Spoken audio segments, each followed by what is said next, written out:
between man and man awra and the jinn is to say Bismillah. Right. And then we said أعوذ بالله من الخبث والخبائث. And we explain what does it mean الخبث والخبائث. And we said that we have to say it by mouth, lips. I mean, he move his lips, but if he cannot speak, then he say it by his heart.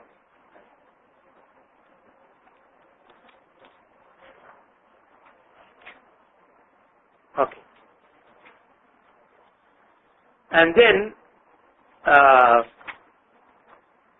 when he go out, do you listen this?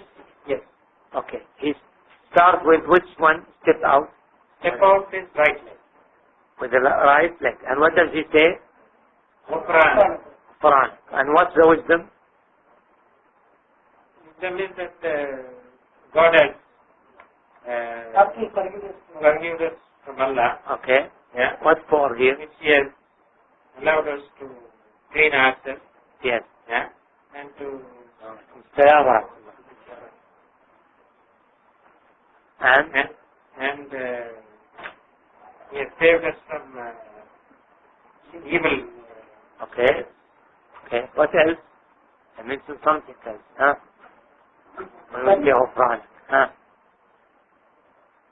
Forgetting what? No, we said this is not the correct. We said that some people they say Ghufranak because he did mention the name of Allah. And we said not mentioning the name of Allah is obedience. So there is no need to ask for ibadah. So no need to ask for forgiveness. Yes. Because he didn't do anything wrong. Yeah. What he did by keeping silent and not mentioning the name of Allah, this by itself is ibadah because he responds to the teaching. Yeah. Here. Okay. We explained that. We say Ghufranak. And here, as he released, as we say, from his physical impurity, to complete that purity. When you say Ghufranak, to seek also clearance from his sin. So, in this, as general, that means he cleans spiritually and physically. So this is the point. Okay, and also, what's the meaning of Ghufranak? Ghufranak. What does it mean seek for forgiveness? What does it mean to forgive? Pardon. Okay. غفر, the word Arabic, غفر, al-maghfirah, which is mean the forgiveness in Arabic means to cover the sin. Okay? Or to delete it. Or not to be taken by this sin. Because we know that nothing will be left. Yes. Whatever we are doing is recorded. Okay? So we cannot say, Ghufranak is to delete it. It is there. Yeah. But Allah Azza wa Jal is forgive you that He will not question you about it. Okay? Because He excused you from this sin. Okay? And as mentioned in the hadith, that everyone will stand in front of Allah subhanahu wa ta'ala. And Allah Azza wa Jalla will talk to him directly, with no mediator. And for the believer, he will show his sin.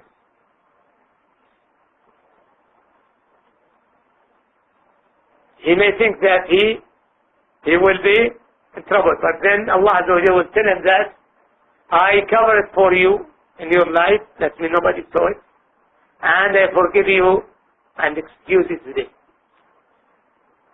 Because Aisha radiallahu anha, here the Prophet sallallahu alaihi wasallam, one time, and the hadith said, من نوقش الحساب عذب. من نوقش الحساب عذب.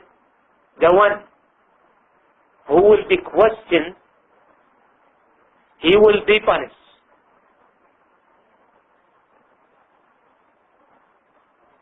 So, Aisha radiallahu anha, when she heard to this, she said, how about our, that everyone will be in front of Allah. Yes.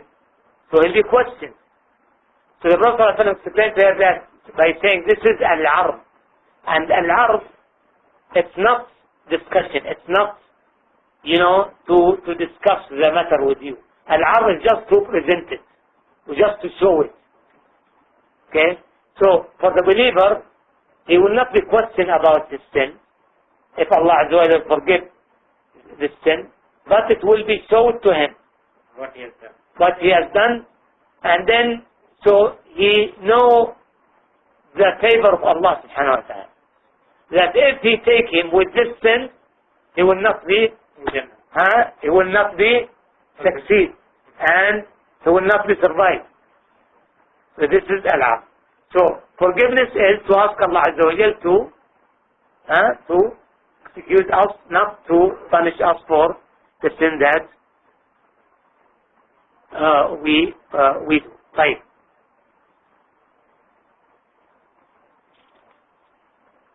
There's also hadith, but it is da'if. Okay? There is hadith, but it is da'if. It's not strong hadith. But some scholars say, if the hadith is da'if, the hadith is da'if, it's okay to use it in the virtual acts. Yeah, something that to as a virtue for something that's good. Okay, you do, but they don't depend on da'if for ahkam, for ruling. This hadith said that he said, Alhamdulillah, الذي أذهب عني الأذى وعافاني. الحمد لله الذي أذهب عني الأذى وعافاني. This mentioned by Ibn Majah, reported or by Ibn Majah, and narrated by here, because there is one of the narrator is weak, so some scholars did not accept this hadith. But it's okay to say it. When you say Alhamdulillah, this is good. Alhamdulillah, الذي أذهب الأذى عني. Take away from me the things that hurt me or bother me. وعافاني, and protect me. Right. And he go with his left or outside, right? Right. Outside. Going outside, go with his right. And we discuss what the difference between the right and the left in previous class. Right. There is also some scholars say that it is recommended to depend on his left leg. And this maybe it's not like, to these days with this chair, the bathroom, but also some they said it has some health reason. That means when he sits, he depends like this. And they said because this will help to release very easily. But there is no support for this. Even you will find it in some of the books of fiqh. It is weak. So you sit in the way that you feel comfortable. Okay? Right.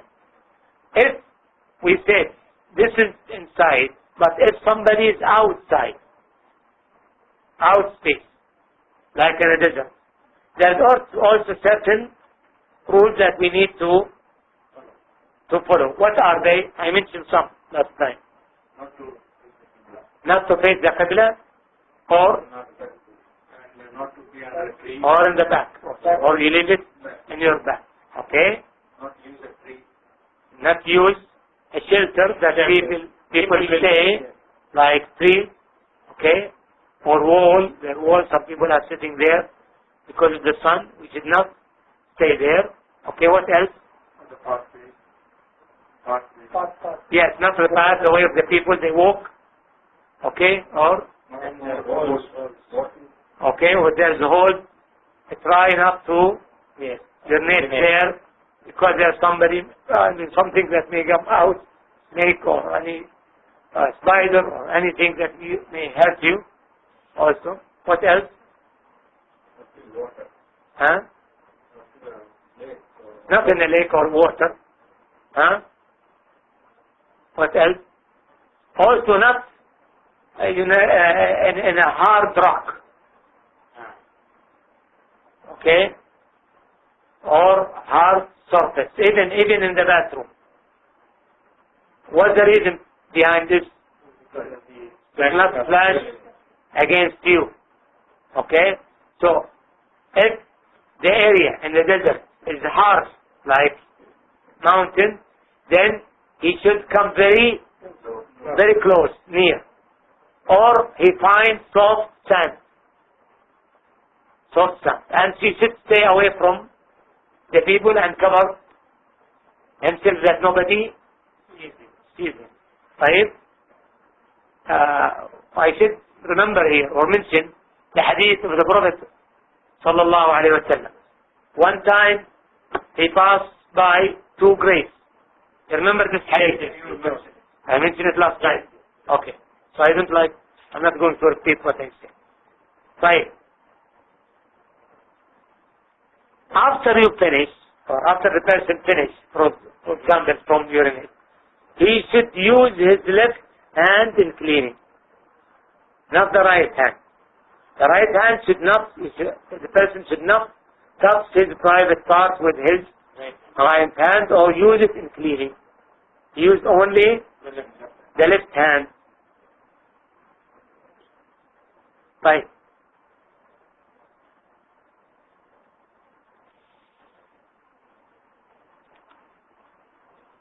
Also, some of the etiquette that we should know about using the bathroom, that we should not enter with anything, the bathroom with the name, mentioned with the name of Allah, like Quran, or Hadith, or anything, or Ayat, or even the name of Allah. Okay, how about if he afraid that he will lose this? For example, you have paper, which is very important, and there is mentioned the name of Allah. Or, the mobile can turn it off, no problem. Okay? What you should do? Should you leave it outside? No. Cover it and then you can keep. Okay, you should cover it. If it is safe, then otherwise, if you are afraid, then you should take it with you inside. How about if you have Mus'haf, Quran?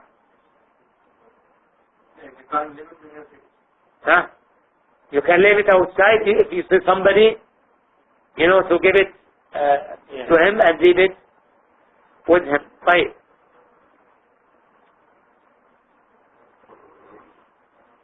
The dalil is, the Prophet ﷺ, he used to have a ring. Yes.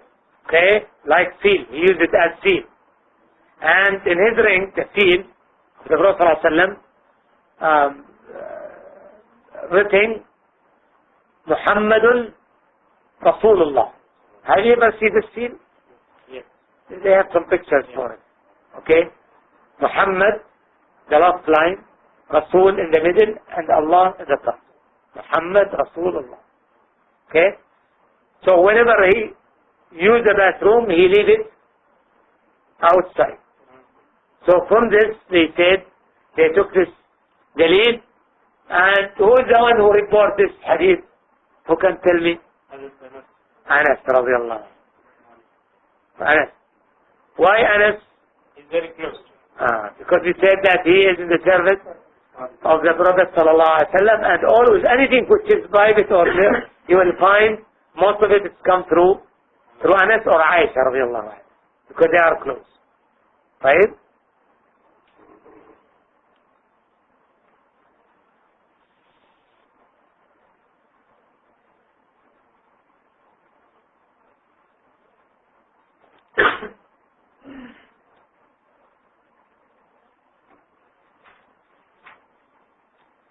Right. Also, he should make sure that his clothes does not, should not be touched by any of the najasa, any of the impurities, like urine or anything else, or scum on the floor. So it's very important. And we mentioned the hadith of the one who punished in his grave because of this. Because some drops of the urine come in his clothes, and he may pray with this cloth. So also to clean and to take it away from the ground. Unless he's afraid that somebody can see him. Like for example, he is outside and he puts his clothes, like his robe or izar to cover in the back. But he should make sure that nothing should be touched by this. Right. Also, one of the very, very important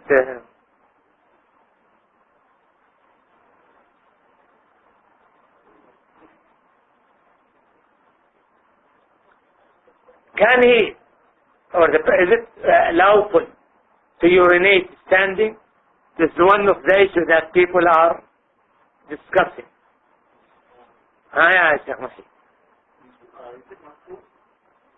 Is it okay or not? It's like, No, I'm sorry, I didn't check. I didn't check. Because there is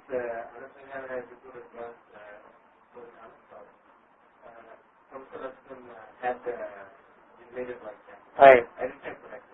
If you have something? Have anything? Because the discussion we had today, or last class, it proves that you can stand and do it. And even if you don't go for any study. Yes. Okay. Right.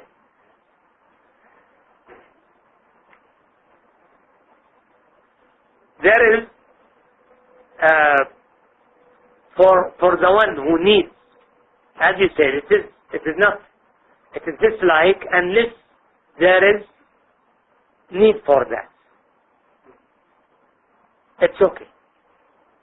We cannot categorize it. Yeah, it's okay. It's okay.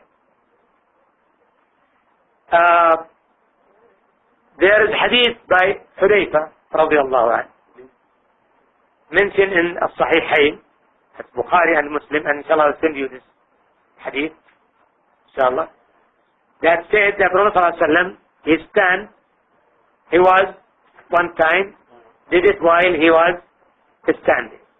Some scholars, they said this is, indication that it is lawful, it is okay. Others said it is for necessity. For necessity. So what is the most authentic step? How do we arrive at that? How do we arrive at the conclusion? Some scholars say it's right, right? Yes. Right? The others like this hadith of Aywa. So how do we arrive at the conclusion? We see all the circumstances surrounding the hadith and what the scholar said, and the Shaykh is discussing this here. So he said, for example, you say that some group, those who say that it is for necessity, because the Prophet ﷺ, when he did this, there are some people around, not far away. So if he sits, they may see him. This is one of the reasons, he said. Okay? And he cannot face them. And if he comes close to the wall, because it's warm, okay, then the splash will come against him. Okay? So this is the reason for those who are saying it is for necessity.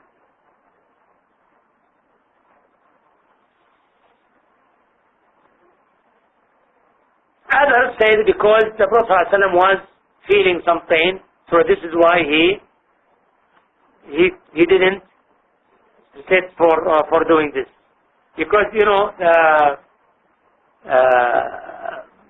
when somebody sitting, for urinate, the knee will be, and it's the Arab habit outside in the past, I'm talking, that they use, stand for urinate while they are standing, because to relieve their knees. So this is one of the persons. Right. So from this we said it is if the person he can sit, it is better to sit. But if somebody was doing this, like today, for example, if you go to the airport or public places, sometimes you cannot sit on because you're dirty and many people are sitting there and you know whom there is not clean. So maybe you prefer that to stand. So here it's like a necessity and need for that.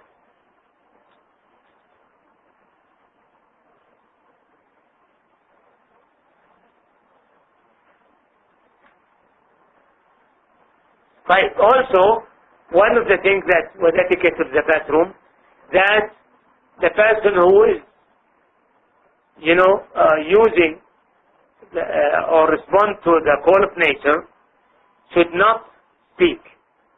That means keep silent. It's not like what you are seeing some people, they are standing in front of the wall and they discussing and joking and talking. This is not right. What is the dalil?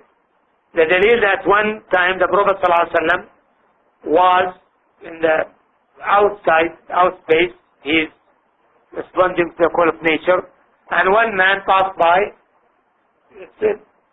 from distance, says, Assalamu alaikum, and the Prophet ﷺ did not answer his salam. And we know answering salam is what? Wajib. So he didn't answer because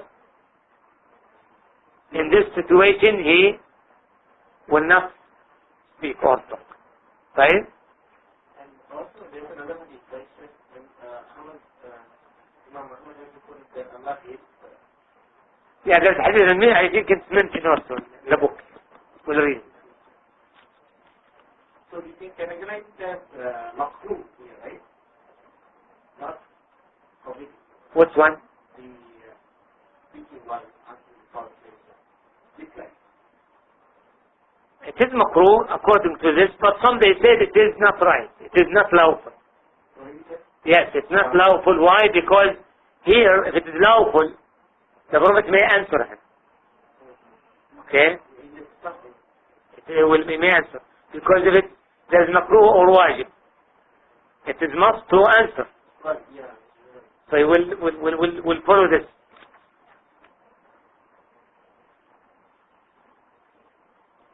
Right.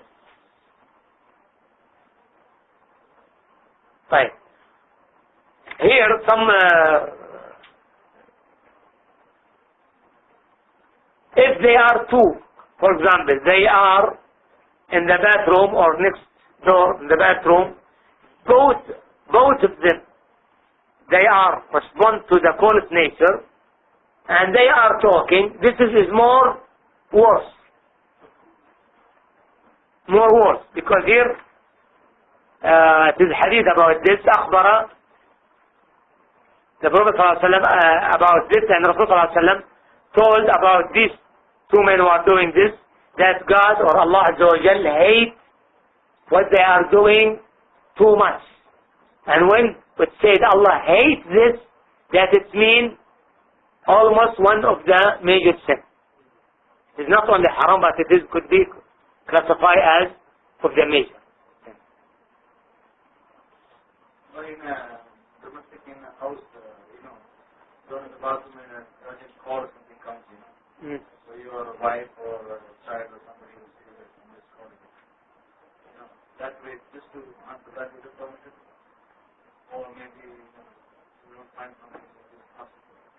Yeah, you mean the mobile or what? Yes. A phone call has come, maybe from international call, father somebody is calling emergency. Yes.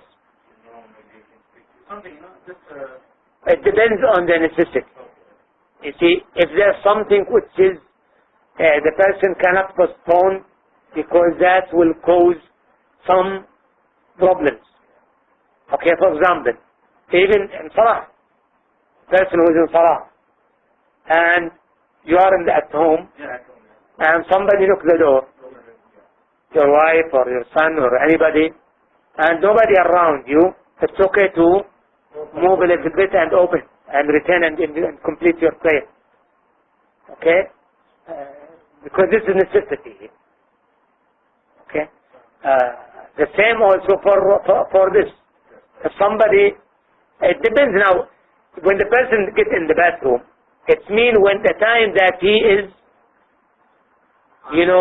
answering the call of nature. But sometimes you are in the bathroom and you are taking your clothes or you are preparing. And this when you answer, no problem. But the problem when you start, when the person starts. Is it clear?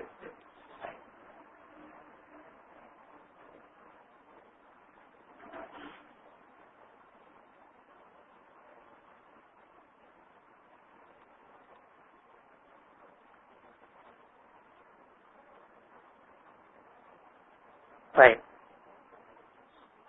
The most sound opinion related to this, I will give you different opinion. According to Sheikh Ibn Uthaymeen, it said it should not be talk, unless, as you said, here there is necessity. Like if somebody asks him a question.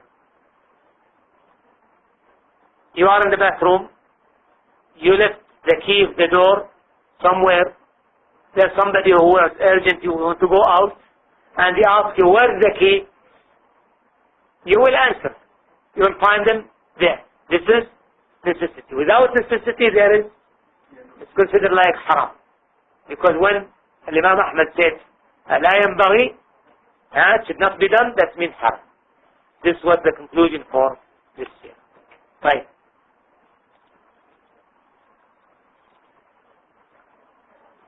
The hadith that also that hadith related when I told you, the person should not, urinate in a hole, even holes in the wall, even in the wall, or in some people when they go in the mountains, there's holes in the. Then hadith, the Prophet ﷺ was asked. He said these are places where the inhabitants of the jinn, some of the jinn, they are living in these places. This is one. But this hadith, as we said, there is some talk about it. That means it's not strong dalil, but it is accepted. Also, should not, as we said, using the right hand and touching any of the private parts. Right. After this, we come to the way of cleaning. The best way is to use istijmar and istinja. Did we talk about this? No. Right. What's the difference between istijmar and istinja?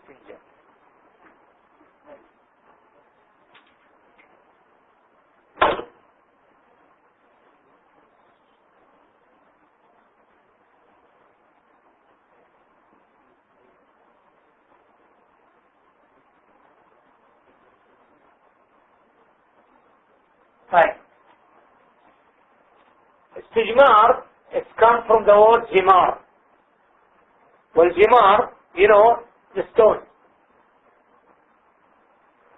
When you go to, say, Jamarat, Makkah, Jamarat or Jimar, both are plural for Jamarat.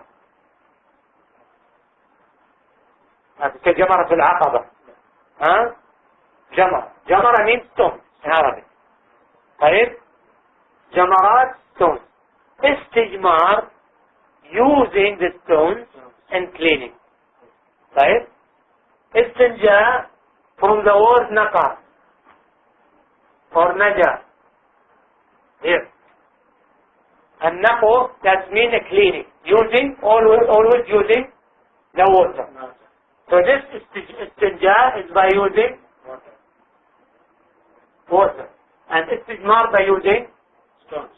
But not only stones, any hard object. Object. Okay. Like, using the napkin, Yes. the tissues, okay, clothes, anything, consider as istijmar. But istijmar usually, the sunnah is to use at least 3 stones.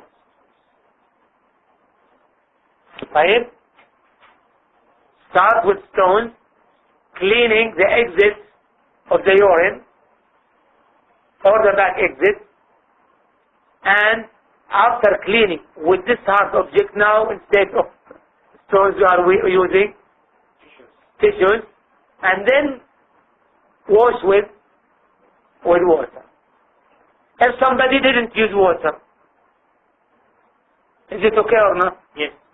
It is okay as long as he cleans Cleans it properly. the place. Okay? But if somebody use only tissues, it's okay.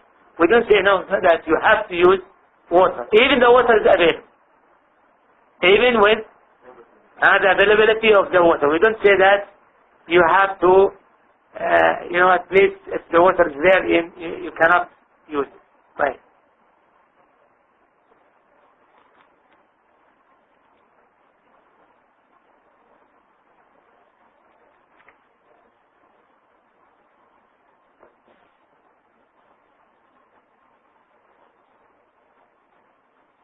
Right.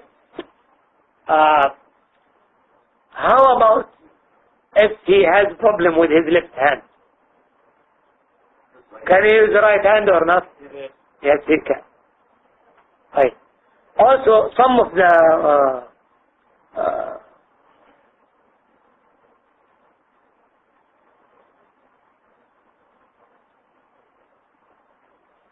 you'll find in some books that said it is disliked also in the open space to face either the sun or the moon, same like the Qibla. But this opinion is not strong enough to be taken with, because sometimes you will find maybe you come in a place where you either face the sun or even face the Qibla. But anyway, there is no strong dalil about this. I just mentioned this that you may come across this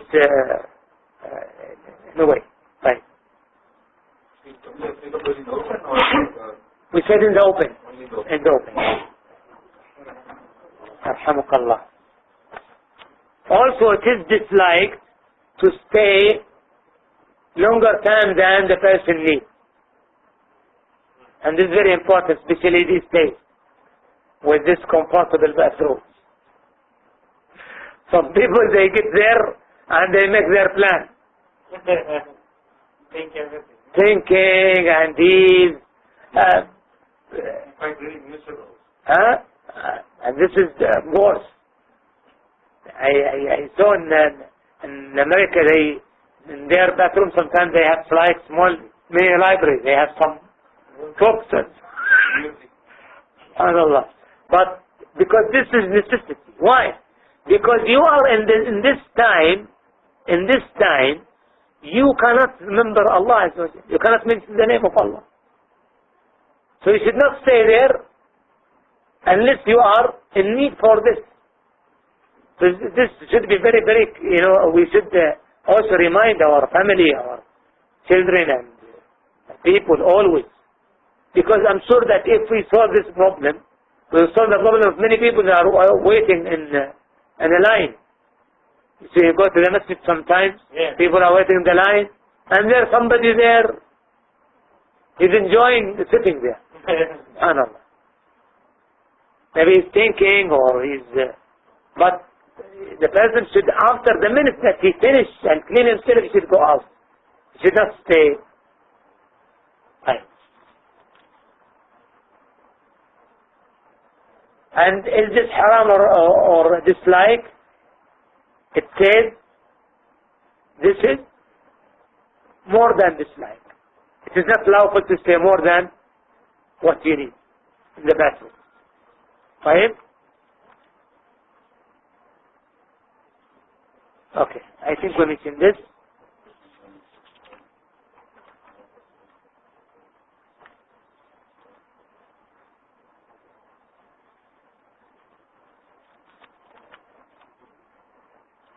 Also, if you want to use the stone or any hard object, there are certain things that should be avoided. What are they? Should not be used in cleaning. The bones and well, anything, the paper that has any writing should not be used. The bones, one, what? The dung. Yeah, the dung. Why? Because there's a hadith that these are the food of the jinn and the food of their animals. Okay? Right.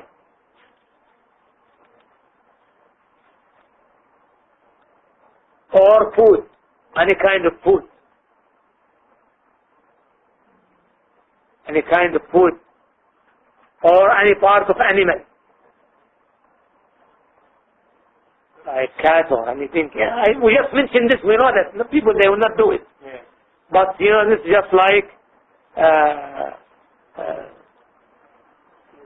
will be explained.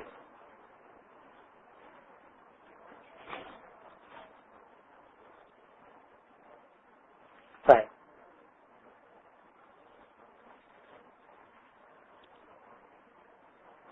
I think this is very almost covered all things. Let's now read to see what we left here. Okay? Is there anything was not mentioned? Where the last time we stopped? Where did we stop?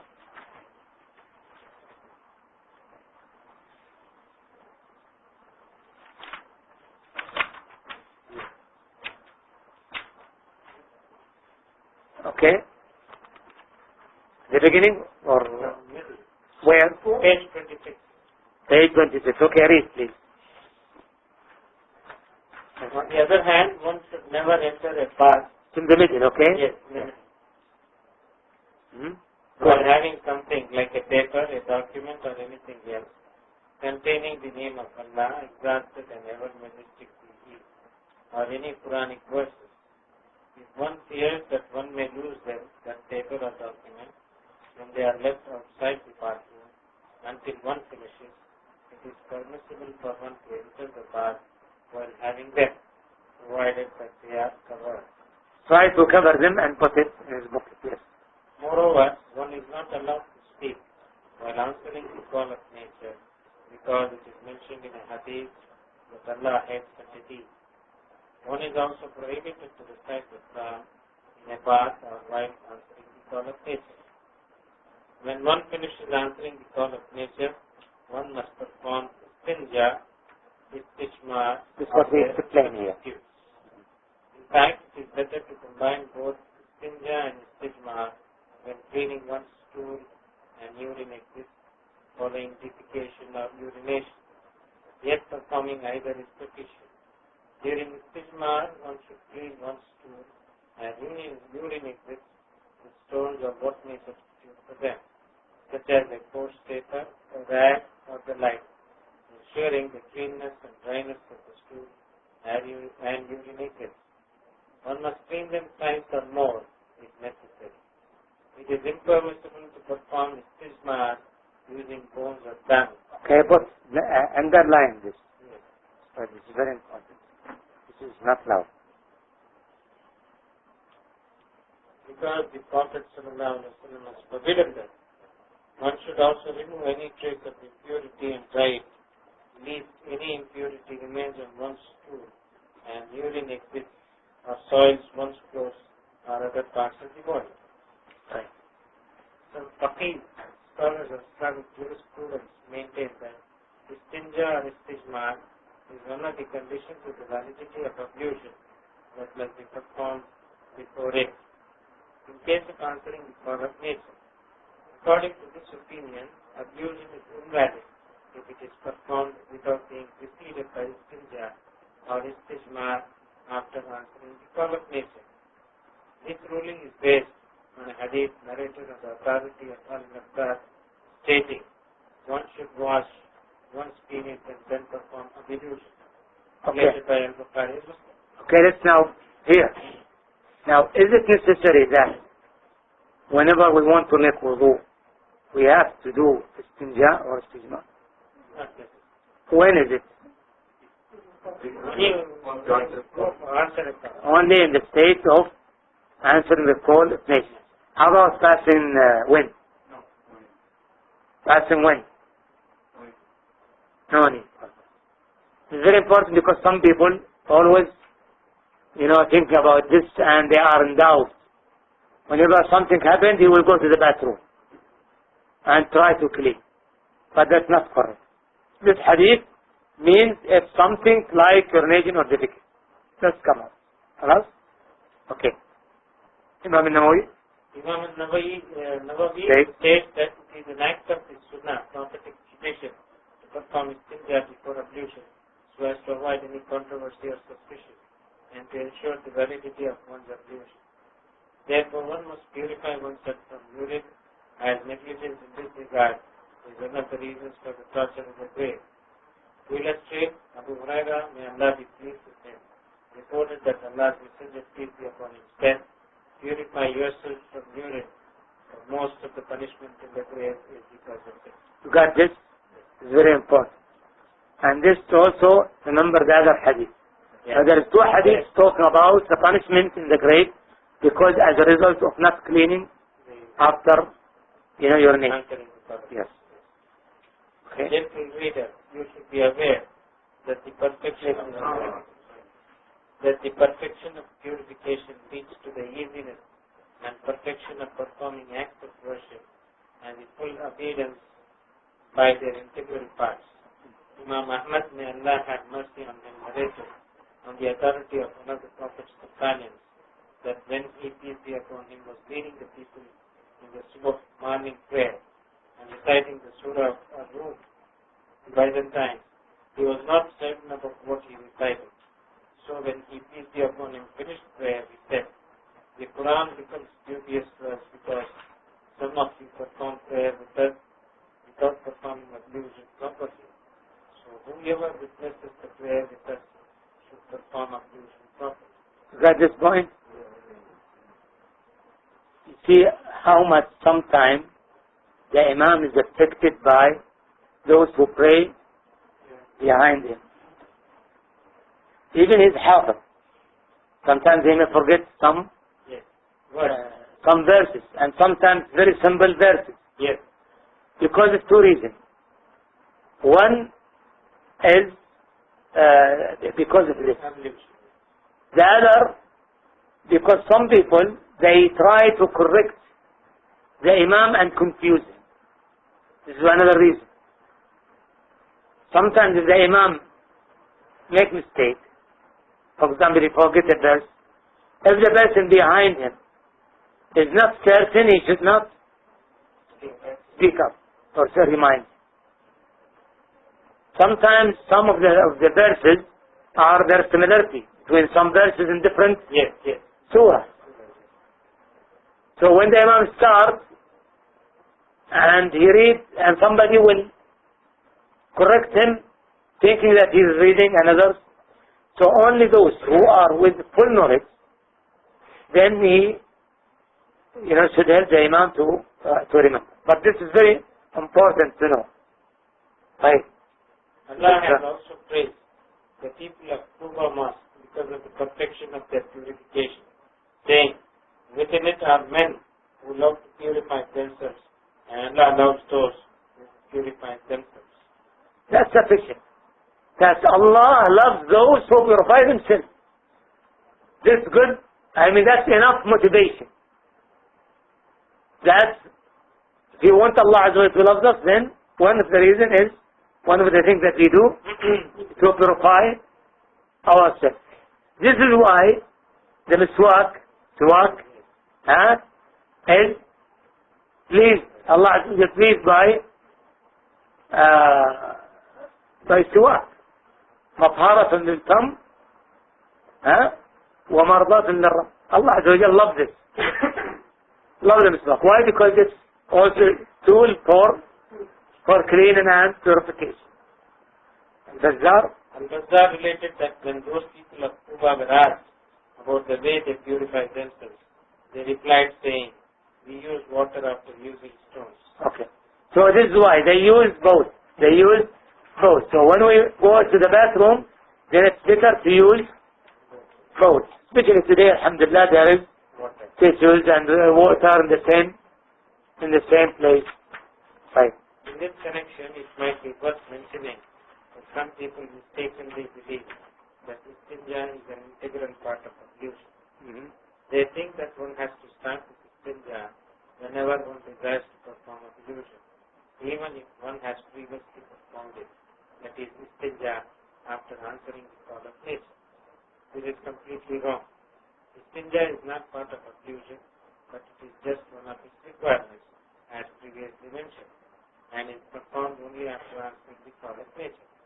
Thus one does not have to perform it unnecessarily before ablution, without a reason such as answering the call of nature and the impurity of one's stool and urine exists. To sum up, we would like to say that our religion, Islam, is the religion of purity and cleanliness, the religion of the best standards of behavior and the noblest of manners. It stresses and clarifies whatever issues Muslims may need and whatever principles that may rectify their lives. There is nothing that benefits Muslims unless it is stated, stressed, and enjoined in Islam. So praise be to Allah for all His graces. We invoke Allah to make us steadfast in establishing and observing great religion, grasping its ruling, abiding by its teaching, faithfully, sincerely, and devotedly, so that Allah may accept our good deeds. Amen. Jazakumullah. Okay, before I will answer a question. Those who come late, I send some written material like this one through email. So I wanted to check if your email here, if it's correct, just check. If there's any correction, please make it. If your email is not there, please write it down.